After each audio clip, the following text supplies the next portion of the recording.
And the worst thing is that, you have a little bit of sympathy from the world for a couple of days, and now we start to retaliate. We want to get back our people, our hostages, and you can feel the tide of the press beginning to turn. Why are you retaliating? Is this a proportionate response?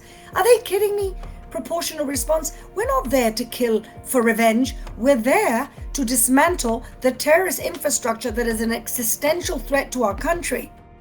Welcome, Fleur Hassan Nahum. You're the Deputy Mayor of Jerusalem. You're also now a senior advisor to the Minister of Foreign Affairs. You are a Jerusalemite. We are under an extraordinary situation here in the country, in the capital city. Fleur, give us your sense of what this looks like from your perspective. You've seen a lot of wars, a lot of terrorist attacks, but this doesn't seem like anything we've seen before. Joel, just to give you perspective, I moved here with my husband in the middle of the Second Intifada, when there were buses being blown up every other week, cafes being blown up every other week, and yet this feels so much worse. And I'm not sure it's the surprise element of it, or it's the hostages, or it's the sheer cruelty of who they've taken, children, elderly, disabled, or the fact that we were just caught unawares. But this feels a lot more traumatic to me than 6 months of a protracted urban warfare that I experienced when I first moved here, and I can't explain it. We're already over, as of today, Monday, we're over 800 Israeli casualties in 72 hours. I mean, that's more than all of the wars, at least of civilian casualties, for 30 or 40 years. By American standards, it's be more than 26,000 people in terms of the emotional impact. What are you hearing from your colleagues and from regular Israelis all over the country? So first of all, it is the worst civilian casualty attack in the history of the State of Israel.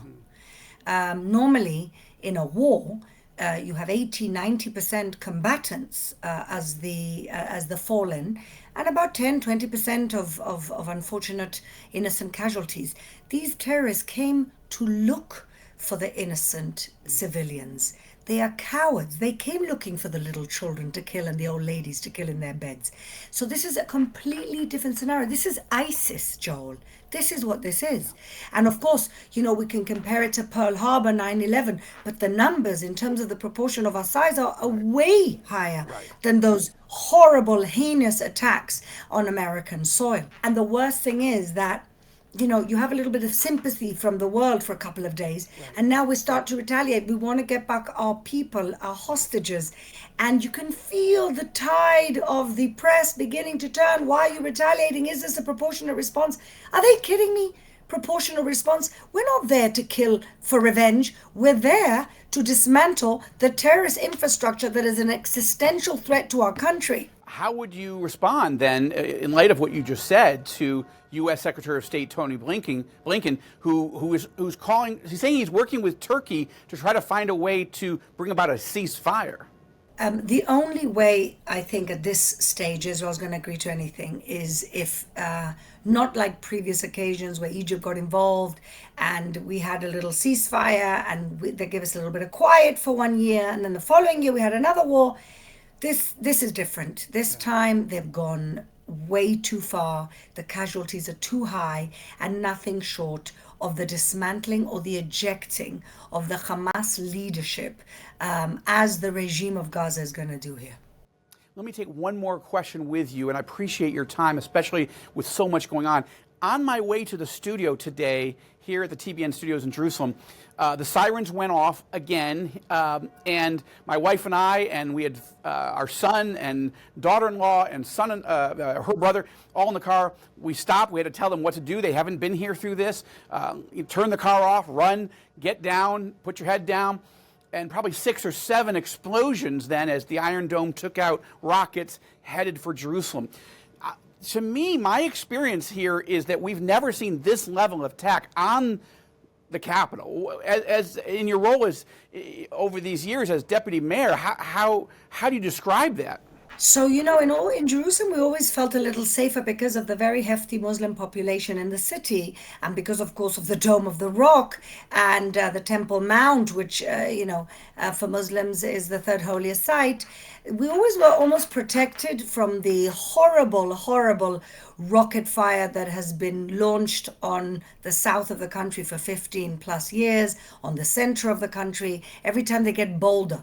The most I remember is a one off siren and a one off attack a couple of years ago and a few years before that. I do remember my children actually being on a school bus and they did exactly what you did. They got off the bus and they crouched down and they knew what they were doing. It's horrible that kids have to know that even. But here we are. But Saturday morning, Shabbat morning, the five sirens in a row. I spend the best part of the morning with my children in our shelter, and we're lucky enough to have a shelter. And today, this is the second one today. And I don't know whether you've heard, but it hit the mosque of Abu Tor. Oh, no, I did And not hear yes, that. it's actually had a direct hit on the Mosque of Abu Tor now. Oh my I'm gosh. very friendly with the mayor of Abu Tor. I've reached out to them. They're a wonderful village. They're friendly with Israel. They feel Israeli. I would even dare to say they feel Zionistic.